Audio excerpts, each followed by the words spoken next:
We are about to get started, so if you want to take a seat, we will soon have our opening remarks from the Walker College of Business Dean. Thanks for being here.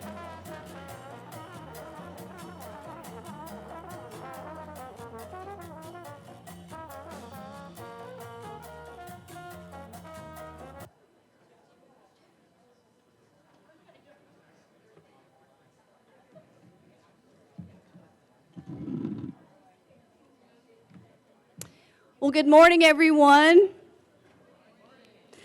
I'm Sandra Vanoy, Dean of the Walker College of Business, and it is my distinct pleasure to welcome you to this year's Global Opportunities and Business for Good, or Global Good Conference. This year marks the second time we've combined these two signature events to delve into sustainable business with a global impact, and we are thrilled to welcome our speakers. App State alumni Donald Addu, Sarisha Kara, Bailey Evans, and Andy Burton, welcome to campus.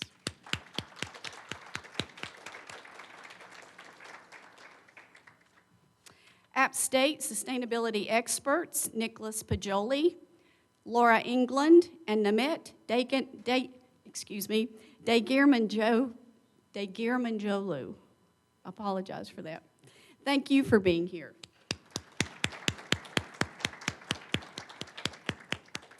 And our sustainable business industry leaders, Bill Johnston and Scott Subler. We are excited to hear from you as well.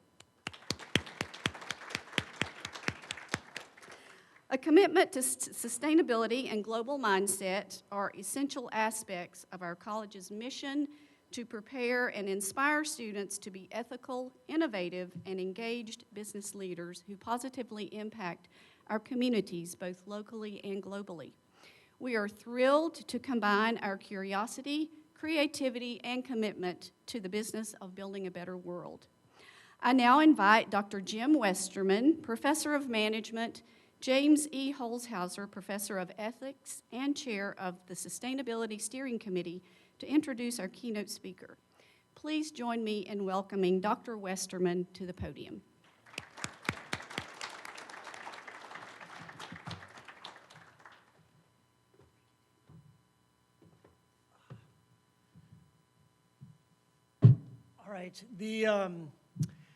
So we're closing in on 10 years, I think. Someone just reminded me, I think it was Dr. Kowalczyk, might have mentioned that, of having our sustainable business efforts here at App State.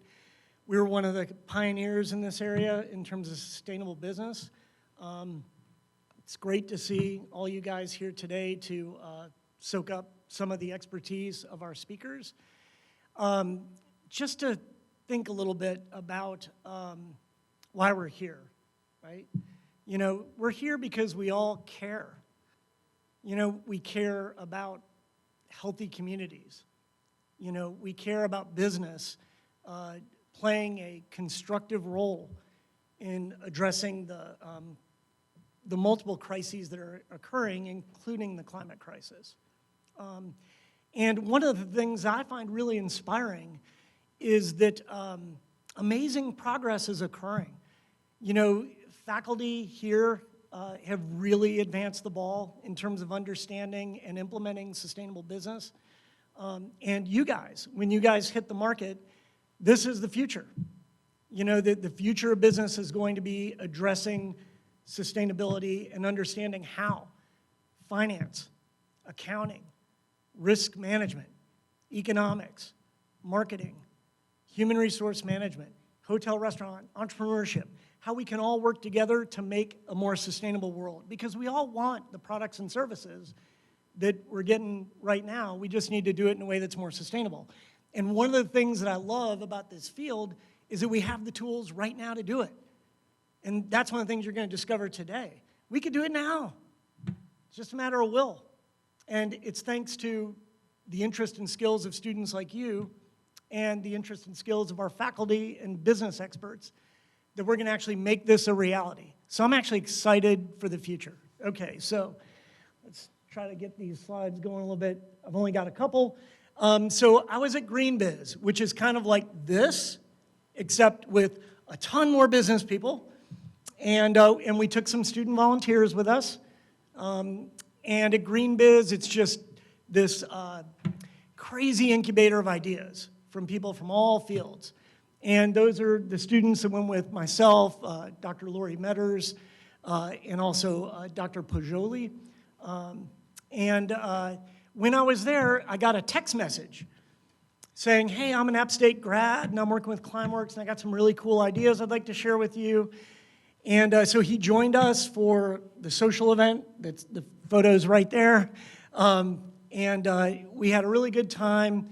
He was brilliant, had some amazing insights. And so we invited him to camp to the business school. And at the business school, he talked about, his work with strategic partnerships at ClimeWorks.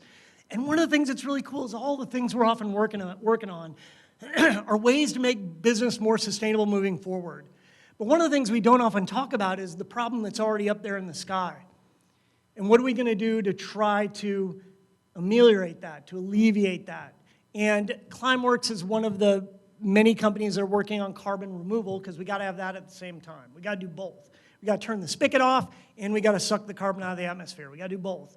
And in my terrible layman way, it's like a giant vacuum cleaner in the sky, and that's what they're working on. They're working on the prototypes of that, and he gave a great presentation about that. And so we invited him to come back, optimistic, motivating, inspiring, and solution-oriented. And so we invited him to come back, and he wanted to broaden the discussion and talk a little bit bigger about various approaches we can use to address this issue. Do I have that right, Dr.? I'm sorry, Don? Do I have that right? Just said doctor like 10 times, sorry about that. All right, so if you guys could please, give a warm welcome to Dr. Addu, Don Addu, with his speech. Sorry about that ending there. Need a little more coffee.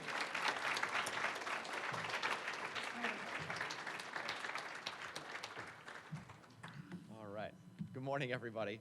I'd like to thank the wonderful professors here at the Walker College of Business and at Appalachian State University for hosting this conference.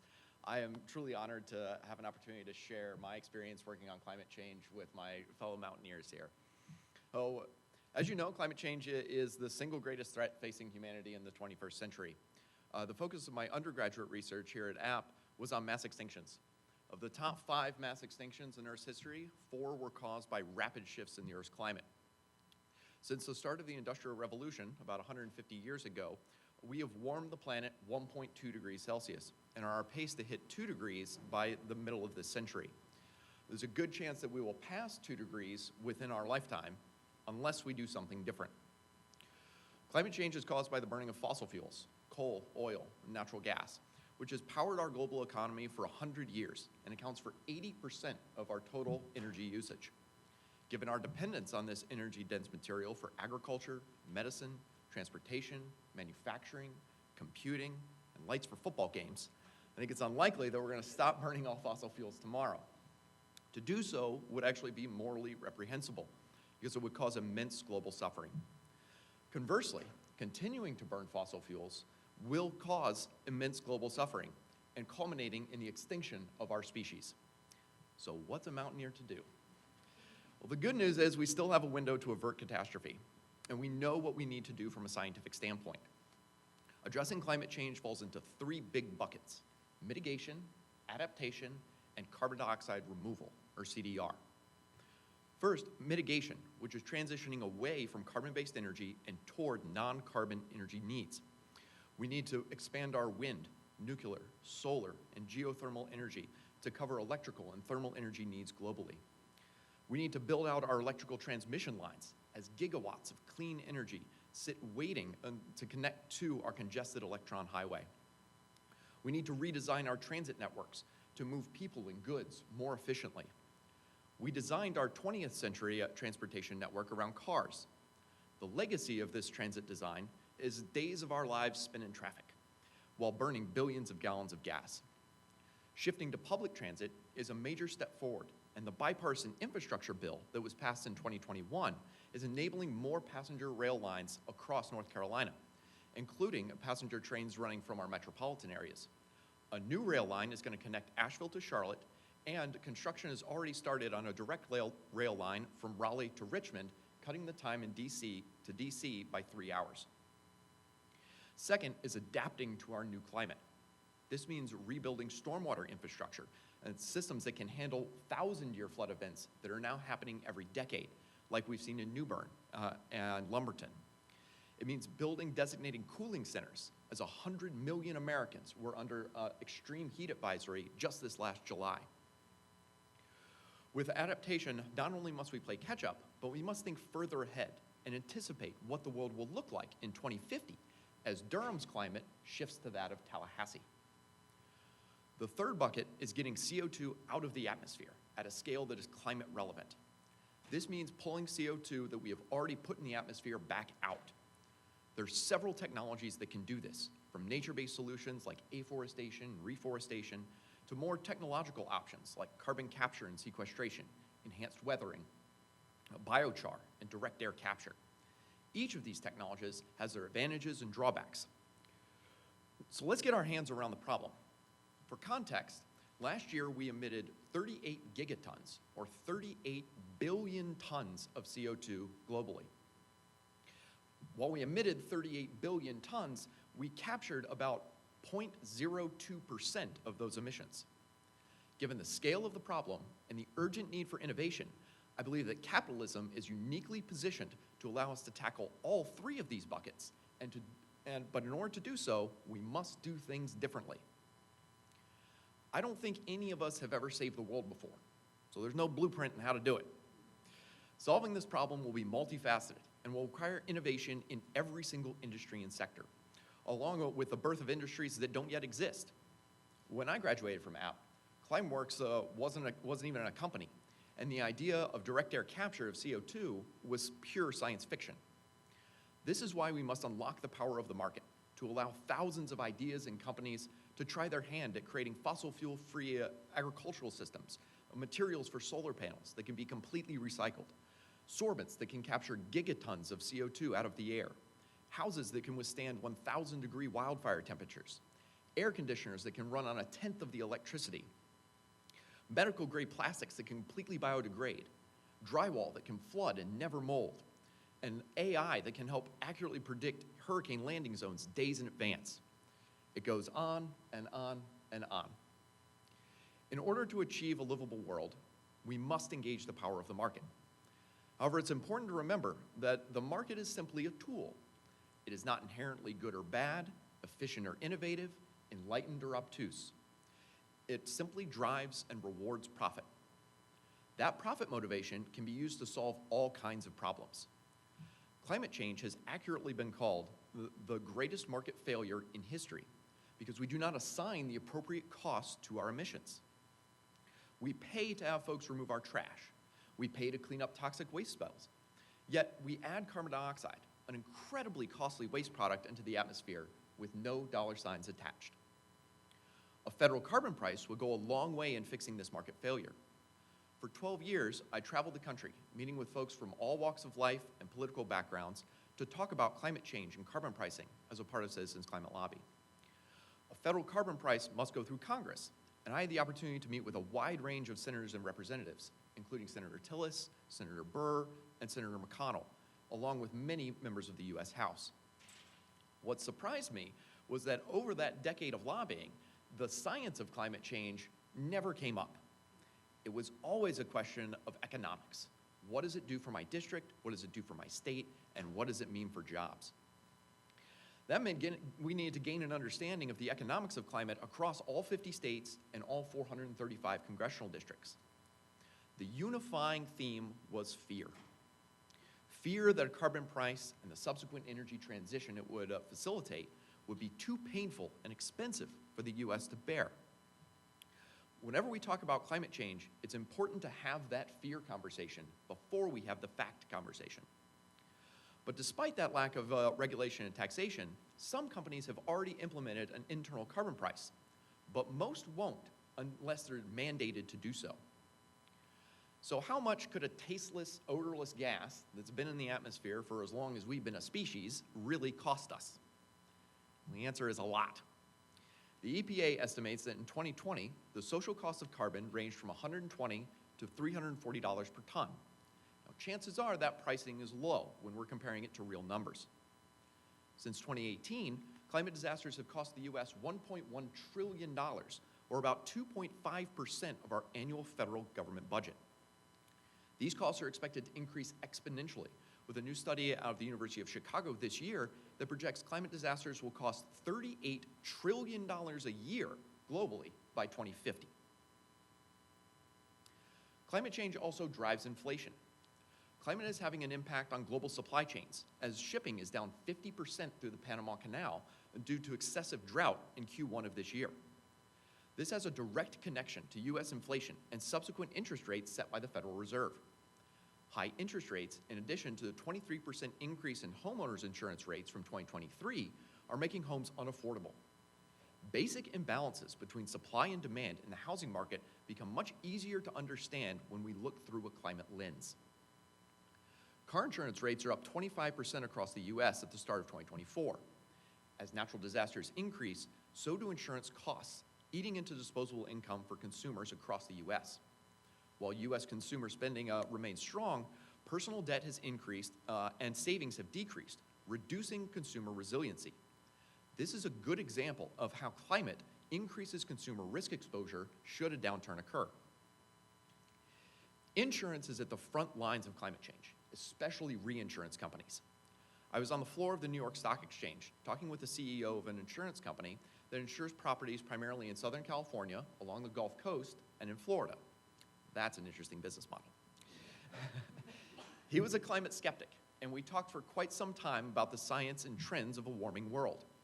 What stood out to me was when he said that his company had been paying out more and more every year, and that he was going to need a few years of no disasters in order to remain solvent. He's not alone. As an industry, insurance has viewed the increase in disaster losses over the last decade as an anomaly, and have been assuming that things would return to normal. They are now starting to understand that today's normal is the best it's going to get. Allstate, Farmers, State Farm have all stopped issuing new policies in California and Florida, with reduced coverage in states like North Carolina. The problem is they're playing catch-up. Not only must they increase rates to make up for the exceptional losses they've endured over the last several years, but they also need to raise rates to remain solvent in our new disaster-prone world. The challenge is the upward pressure on premiums versus the protection of consumers. Insurance rates are regulated at a state level, with each state's insurance commission deciding how much rates can be raised in any given year.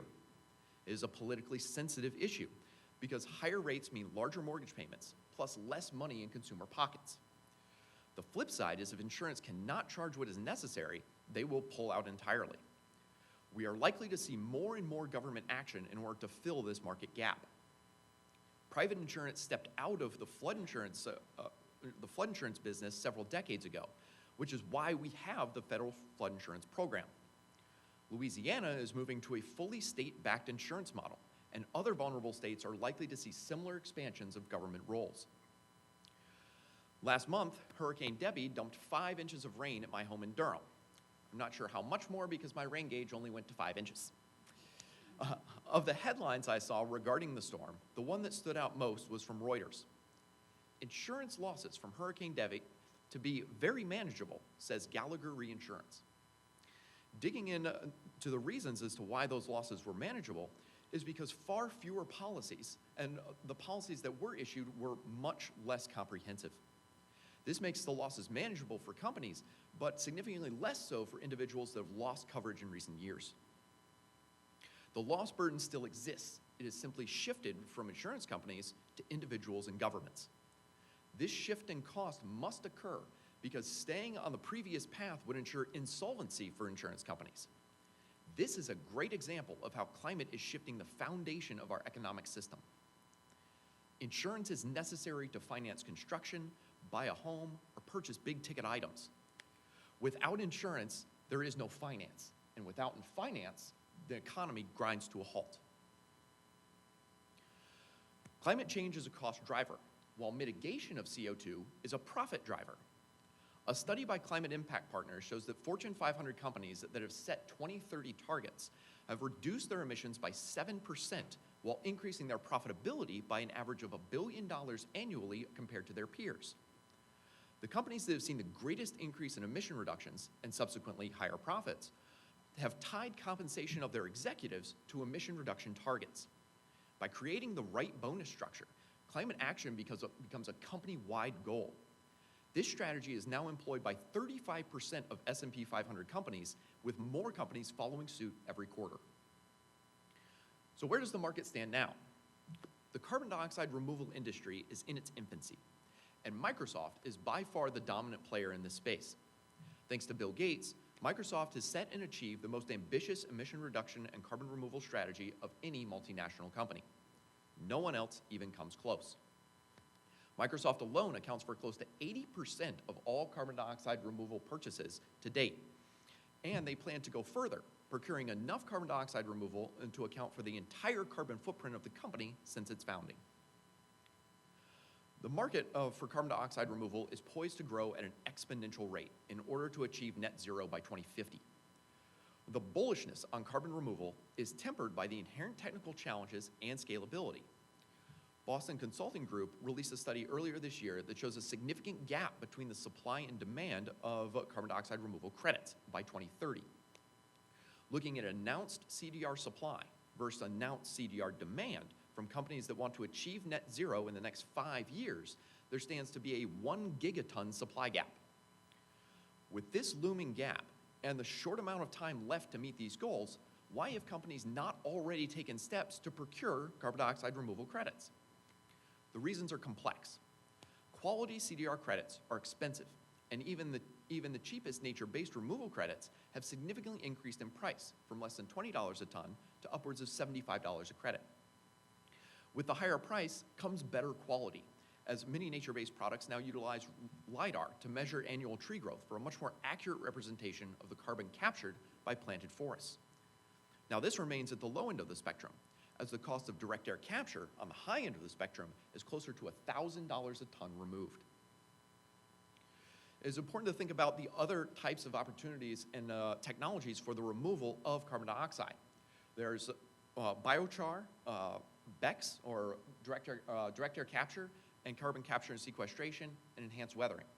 All of these have different drawbacks and advantages, but we need to explore each one to understand what is going to work and what is truly scalable. Another barrier is sustainability teams are still a new concept for many companies, and even those that have embraced sustainability often think of carbon dioxide removal as a nice to have in their overall climate strategy.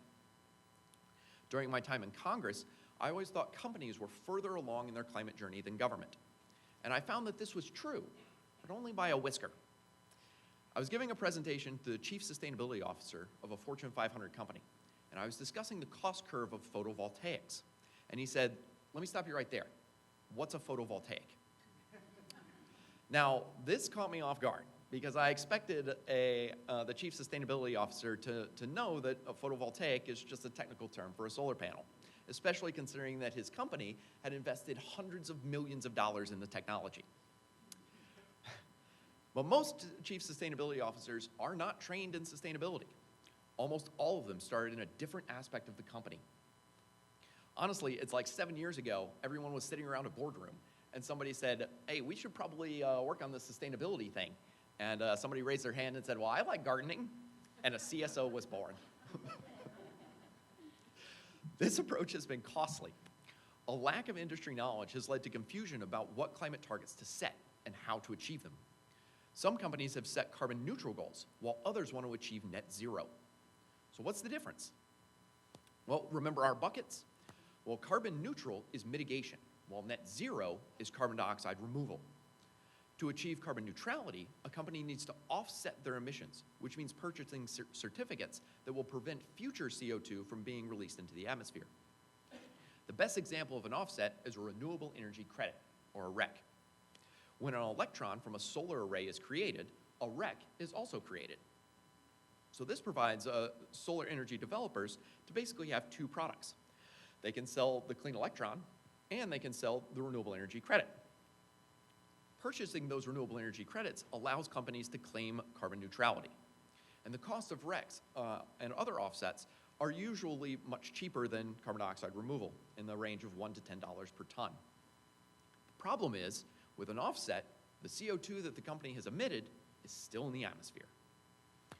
Before the Industrial Revolution, there was an average of 280 parts per million of CO2 in the atmosphere. The upper limit for the concentration of CO2 is 350 parts per million in order for us to maintain a livable climate. We are currently at 418 parts per million and adding 2 to 3 parts per million every year. This is why we need more than carbon neutrality. We need net zero, meaning for every molecule of CO2 that's put into the atmosphere, we pull out a molecule of CO2. While many companies have set net zero goals for either 2030, 2040, or 2050, what it's going to take to achieve those goals is not well understood by corporates. Often getting to net zero is an unfunded mandate, while the majority of companies do not yet track their CO2 emissions.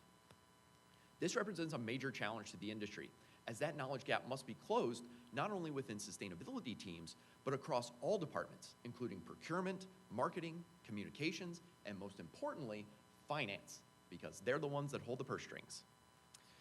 We also have to bring on board members so that they can understand the value of these types of investments and ultimately release the funds for allocation. I'm going to pick on Bank of America here to give a real-life example of the cost difference between an offset and removals. Bank of America is able to achieve carbon neutrality with an annual investment of about $1 million, or 0.04% of their net annual revenue. To achieve net zero, this cost will need to increase to a large but manageable $70 million a year, or 1 cent a share. The lack of a formalized market for CDR credits also limits the buying power of corporations. The lack of federal regulation and compliance markets is a challenge, as most purchasers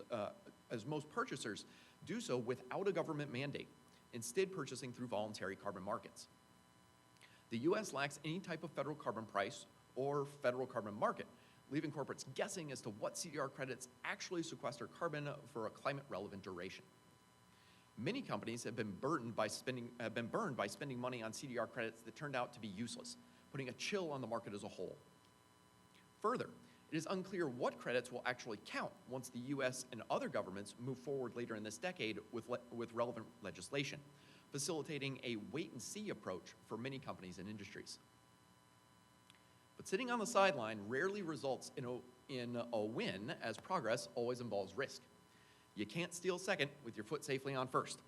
And the opportunity to capitalize on mitigation and removal markets are drawing the attention of major financial institutions. Companies like JP Morgan Chase, Morgan Stanley, CIBC, RBC, BMO, TD, BlackRock, and Bank of America have all committed hundreds of billions of dollars to assist with the energy transition and global adaptation. However, there is no greater growth potential than in the CDR space. The 1 gigaton supply gap projected by BCG, combined with a slow adoption of CDR credits, means that the scarcity of a need is in the very near future. Many of these financial institutions have created their own internal carbon trading desks, building their experience and negotiating long-term carbon offtake agreements. Companies like ClimeWorks, CarbonCure, Carbon Capture, and Heirloom all have ambitions to be able to create hundreds of millions of tons of capture in the 2030s and 40s, but as of today are sold out through 2027 or beyond. So this creates significant scarcity in the market. A 10x supply gap in any traditional commodities market would send prices through the roof. And that's exactly the bet that these financial companies are making. And they anticipate this to pay off big in 2030 and beyond.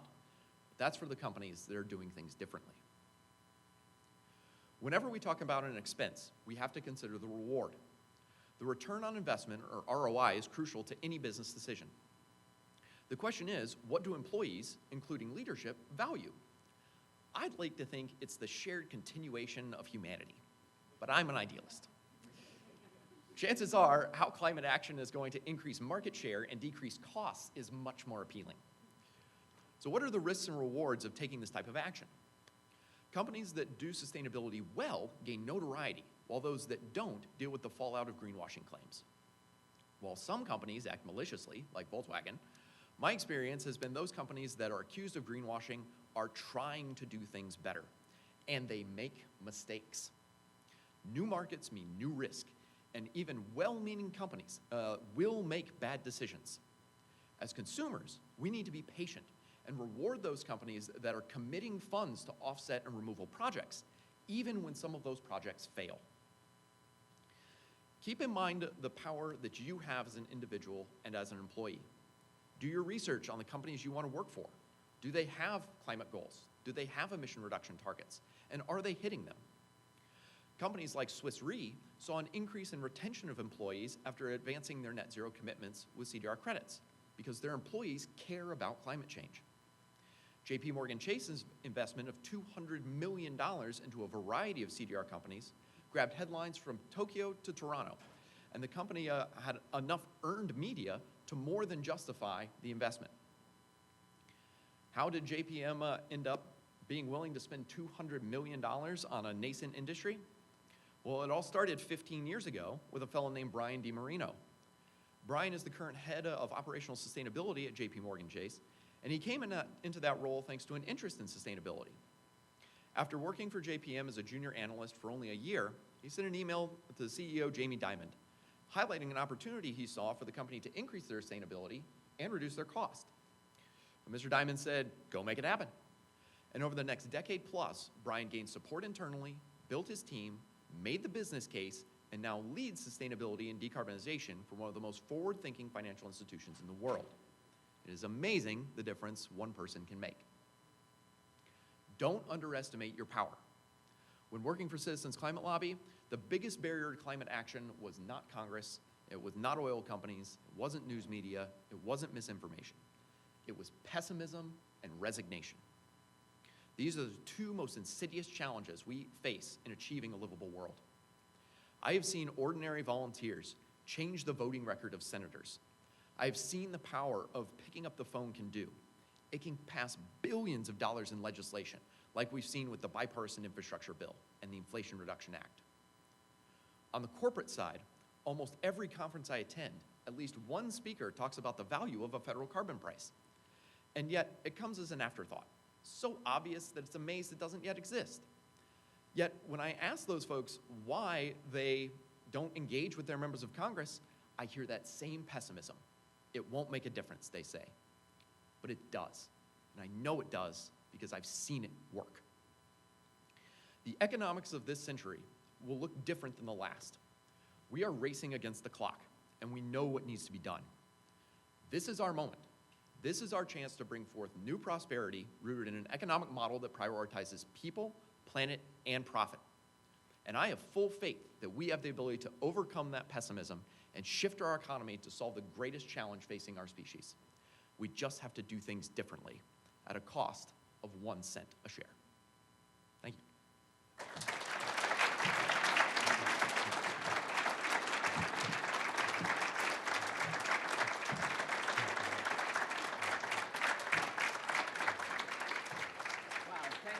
Thank you so much, Don. We're going to move into a question and answer time. And I want to just make a couple comments before we go. I don't know if I should be excited, thrilled, or depressed. I mean, this is, I feel like we've seen the tip of the iceberg of what you have to say about this. So I'm hoping you get a lot more to talk about during the question and answer time. Let me just tell you, I carry a clipboard, which kind of legitimizes me as somebody who has some authority here. But my name is actually Marty Mesner. I'm an associate dean in the Walker College of Business. And international stuff and sustainability stuff falls under my kind of job description up there. So I get to be involved in these things every year. I get to get excited and motivated by speeches like this. And this is... Thank you. And I get help from wonderful people as well as I try to do my job. Thank you very much, Meredith. We'll talk more about Meredith later on. We wouldn't be here if it weren't for her, so we really appreciate her efforts in this regard. Yeah, why don't we go ahead and applaud her. I have a few other people that will be helping with the question and answer session, so I'd like to recognize Charlie Bourne, Meredith Massey. Meredith is a popular name today. Asher Faisal, and they're representative of, they're representatives of our Student Sustainability Business Association. And we want to thank them for helping us out. And if you raise your hands, I might be able to identify you. They'll have mics, I think, available. And if you have a question for Don, just raise your hand. They'll bring a mic, and that way we can all hear the questions, as well as hopefully the answers. SSBA, the Student Sustainable Business Association, provides opportunities for students to integrate sustainability into their careers, and it's open to all majors. So let one of these handsome young people know if you're interested in participating in that student group. It's open to all.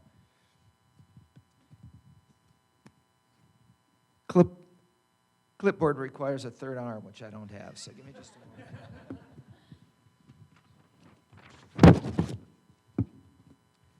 All right, is there anyone out there with a burning question that they'd like to? All right, we'll let you receive your microphone and then give you the floor.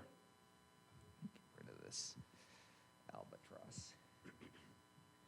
Hi, my name is Jackson David Bentley, and I am just wondering for ClimeWorks, because this seems like it's something up my alley. I also know that I have a history of like creating and thinking of these wild, crazy ideas. Basically, I can think severely outside the box. I know inside the box is a little more difficult, and I'm going to try and work on that. Is there any like internships or like anything I could do for, I don't know, maybe next summer for like in terms of interning as like either for ClimeWorks or like as an innovator or? Absolutely, yeah. I'd encourage you to take a look at ClimeWorks' website. They're looking at expanding into the U.S. So I was the first U.S. sales rep that came on at the end of last year, or what was it, February 2023. And but yeah, they're expanding aggressively into the U.S. Right now, they currently have 2 capture facilities, both in Iceland with a total capture capacity of 40,000 tons a year. And they're looking to build a megaton facility in Louisiana with the hope of breaking ground at the end of next year. So they're currently working on getting to their final investment decision on that. But they were awarded a $400 million grant from the EPA. It's a part of multiple different direct air capture hubs across the U.S. There's going to be there are 4, one in Texas, one in Louisiana, one in North Dakota, and one in California. And other companies, along with Carbon Capture and Heirloom, are also a part of that as well. So yeah, definitely, I'd encourage you to take a look at ClimeWorks and all of the CDR companies, because hopefully there's going to be more jobs than we can fill. Excellent, thank you. And we do have a breakout session that will deal with careers and sustainability as well. So that might be a good place to make further connections. Other thoughts? Yes, over here. I can just talk about it too. I was interested in, you were talking about essentially the companies taking on these efforts voluntarily, and I was wondering how the climate pressure for like premium brands works different than more mainstream brands. Like I'm thinking of Patagonia, who's invested very heavily in climate kind of things and sustainability, but they're also charging like 2 or 3 times as much for the same product as somewhere like Walmart or whatever. So if you could just comment on how it differs for like a Patagonia versus a Walmart kind of business. Yeah, that's a great question. So I think that one of it comes down often. One of the conversations is, can I charge a premium for being net zero? Can I charge a premium for taking climate action? And I would say that companies like Patagonia have shown that there is a business model for it and that there is demand for it. And but the overall the sense is no, that customers are not willing to pay for this. But I think that's wrong, because companies that do are seeing an increase in market share. They're seeing an increase in profitability. But right now, the in is so small that a lot of folks just aren't convinced. And honestly, the folks that need to be convinced are the CFOs. It's your chief financial officers that are, I mean, let's be fair, they're where my proposals go to die. So getting them on board and helping them understand that, hey, there really is an ROI here is really crucial. And it also varies quite a bit by industry. So, heavy manufacturing companies, not so much, right? Because you've got to be able to have, one of the metrics that we look at is your profit per ton. How much money can you make based off of your carbon footprint? Financial institutions have huge profit per ton, anywhere from $1,500 to $4,000 per ton. A company like a manufacturing company can be as little as $10 a ton. I had an opportunity to speak with the chief technology officer of a company called International Food Flavoring, and they do all kinds of things, but the one that really stuck out to me is they make the adhesive that holds the flavor on Doritos chips. And so we were talking about their price per, the cost of $1,000 for direct air capture when their price, their profit per ton is like $10 per ton. So that's an example of a company that, if we're moving into a net zero world, probably won't exist. And so that's the transition that we're looking at. But yeah, that's a really good question. Hello, I'm Grace Hool. Lovely, wonderful speech. Incredible. You talk about your experience in lobbying, and then you've also talked about moving into more of like the corporate world, talking with these chief financial officers. What are some similarities that you've seen in talking with Congress and representatives, and then also how does that translate into talking to corporate representatives? Oh, I love that question. So it's definitely, it's sales either way. You're just selling an idea or you're selling a product. Although really when we're selling direct air capture or carbon dioxide removal, we're selling an idea. I mean, it's just trust. I say, give me millions of dollars and I'll give you a certificate many years down the road that says I made air look like air. So it's a bit of a tough business model, I'll say. But yeah, I would say one of the fundamental differences is politicians come from all walks of life. And so the overall understanding and kind of base knowledge that you have in members of Congress is lower than what you have in corporate. Also, folks in the corporate space tend to be focused primarily on that profit driver. And so if you can tie it back to that ROI, then you're going to get traction for the most part. With members of Congress, it's all over the place, depending on what they care about, what their district looks like, what their personal experience is. So, I would say lobbying Congress I find is much more challenging. The nice thing about working in this space is I don't run into any, very, very few climate skeptics. Pretty much everybody's like, yeah, we need to do something, but how much is that something going to cost? And so that's been a nice change. Yeah. We have a hand. There's one over here. Okay, we'll start over here outside of my peripheral vision, which is shrinking year by year. I'm sorry about that. I just wanted to ask how you communicate the issues of climate change to people who may consider themselves skeptics or hesitant about the issues. Yeah, awesome question. You got to start with genuine curiosity. Why are they skeptical? That's what you want to find out. Because what I've found in my conversations is rarely do they disagree with the science. It's usually something else.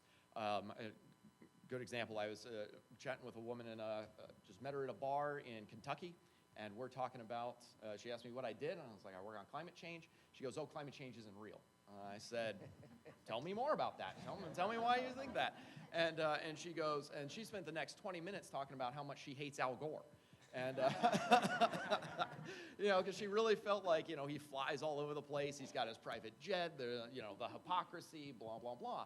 And so it was like after 20 minutes of listening to her, we got to a conversation around carbon pricing and how it can work. And so I've heard all kinds of different things where folks have said, well, climate is a liberal conspiracy to create a global governmental system. It's the fear. But ultimately, really, most of the time, the fear is much more tangible. It's what's it going to mean for me and my family? One of my favorite pictures saw was, this was back during the Clean Power Plan. It was in Pittsburgh. The Sierra Club and the Miners Association had both organized a march, and they met outside the Federal Building. And the Sierra Club and a miner, I mean, they're right in each other's face. And the Sierra Club guy's got a sign that says, "Think about our children." And the miner's got a sign that says, "What about our children?" Right? And that really matters, right? You know, it's like if you can't put food on your family's plate, you know, you can't keep a roof over your head, like climate is not going to be your top issue. And so that's really, really important. And so I think that one of the things we need to do from a communication standpoint is recognize those fears and understand that they are real, acknowledge them, and then address how the solutions are going to address those fears. Well, it's nice to hear reasonable comments on this. All right, back to, I'll go to the far end there, Dr. Paglioli, if you would get him, and then we'll come back up here. Hi, Don. We met at Green Biz. It's good to see you again. Thank you for being here. I'm Nicholas Paglioli. I teach sustainable business courses and do some other things. So I want to pick up on your comment about the CSO who didn't know what photovoltaics were. Imagine you're the dean of a business school. You get to design the business curriculum. What are some core sustainability concepts or ideas that you would want business graduates, MBAs, undergrads to know once they're done with their degree? Know carbon markets. Understand carbon. Carbon is the currency of the 21st century. We have to look at it. We have to account for it. How we do accounting matters a lot. And this is so fundamental to the basis of our economic system that I think that's the biggest takeaway. And the problem is it's really just in its infancy. And so, you know, I would love to be able to tell you all, like, hey, you know, do this, understand this, and you'll be good to go. I can't tell you that, right? Or it's like, but understanding, you know, what the projections are, why we need to do this, and how this is going to play into things like marketing, communications, HR, retention, all the reasons why corporates are buying CDR credits and offset credits. I think that's fundamental. All right, I have a promise. We'll do two people here. We'll go with you and then Dr. Esser. So you mentioned that, but you mentioned that the electrical grid is outdated for our country, and that's a big obstacle in terms of becoming more sustainable with our economy. In your opinion, what are some ways that we could modernize our electrical grid? Oh, I love that question. So we need to do several things. One big hurdle that we've just done, give big praise for the Biden administration, is the Federal Energy Regulatory Commission, FERC, now has the ability to provide permits for transmission, for electrical transmission. They've had this power for pipelines for years, but they've just gained it for electrical transmission. This is a NIMBY problem, fundamentally. Folks do not want additional construction of electrical lines. And I'm gonna pick on Asheville right now. Several years ago, Duke Energy had the opportunity to build new transmission lines from their nuclear power plant outside of Greenville and run those transmission lines to Asheville and shut down a coal-fired power plant. The opposition to the transmission lines was so high that they ended up killing the project and turned the coal-fired power plant into a combined cycle natural gas. So we've got to think about how are we going to build this out. And so right now, in order to build transmission lines, you need city approvals, you need county approvals, you need state approvals, you need federal approval. And so now with FERC's new ability, they're going to have an ability to move these along faster. And so it's a balance between, you know, you want folks engaged in the process, you don't want to railroad citizens, and at the same time, we've got to do this. So New York is a good example in terms of their solar energy deployment. They're building tons of solar energy upstate, especially around the Hudson Valley. Folks in the Hudson Valley are pissed about this. They do not want to look at solar panels, which, you know, I can understand that. It's beautiful up there. All right, you don't want to look at solar panels. So what the counties had been doing was basically passing zoning that prevented any solar panels from occurring by, you know, adding different offsets and all these things. So the state legislature passed a law overruling the counties to be able to do that. which is increasing the amount of solar, which is good. Now, the flip side of that is what happens here in North Carolina, right? Where we had the Outer Banks ban single-use plastics, and the state came back and said, no, you have to use single-use plastics, right? So when you have a state government that's overruling local legislation, you end up with a challenge. I mean, that's part of the challenge of our democracy. But fundamentally, we need to do this. And when we think about transmission lines or renewable energy, I think we're amiss if we don't talk about the racial implication of this. Because if you're saying, I don't want to look at solar panels, you're saying that brown and black communities need to keep breathing toxic air. And I think that that's a message that we need to talk more about, because a view doesn't matter nearly as much as health. And this is fundamentally a health issue when we're talking about burning fossil fuels on a very local level. Don, having worked in the carbon removal market, we've seen like solar and wind bend the cost curve to a point where it's more competitive than coal, for example. Are there any technologies in the carbon removal market that you might see as potentially scalable to that point? I mean, anything that really you look towards and you go, man, that might really work? Yeah.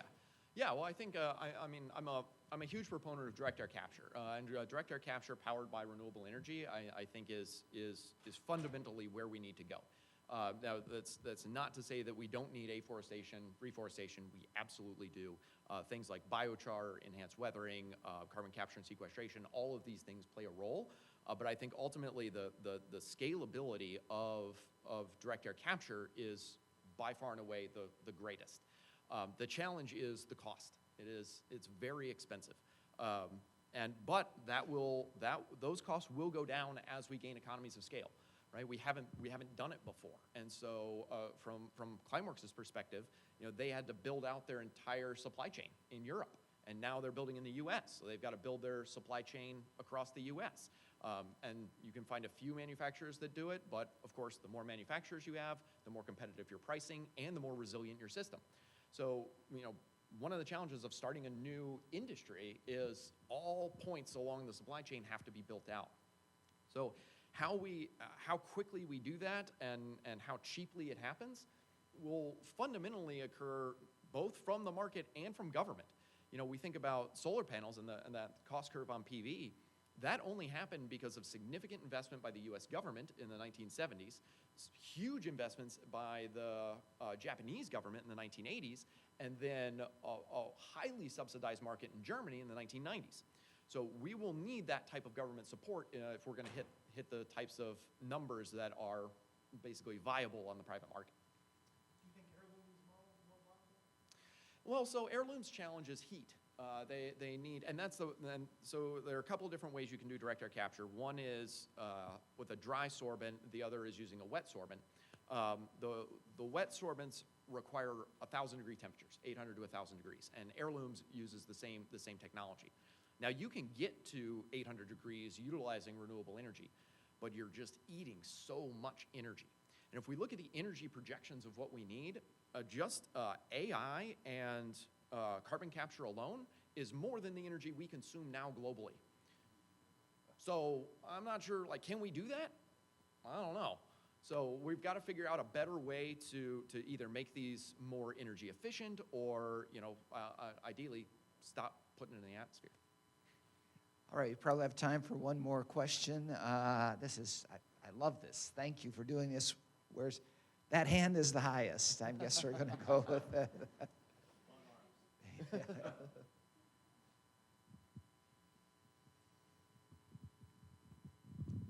Hi. So you mentioned earlier the two opposing picket lines of people saying, "What about my children?" and have previously mentioned things like going to congresspeople and CFOs to convince them of the importance of climate and why action matters. As someone who admittedly doesn't keep up with climate as much as I probably should, a lot of information shared here today was a real eye-opener. So one, thank you for that. But two, how do we communicate to the layperson who's a student thinking, how do I graduate, or the person thinking, how do I put food on the table?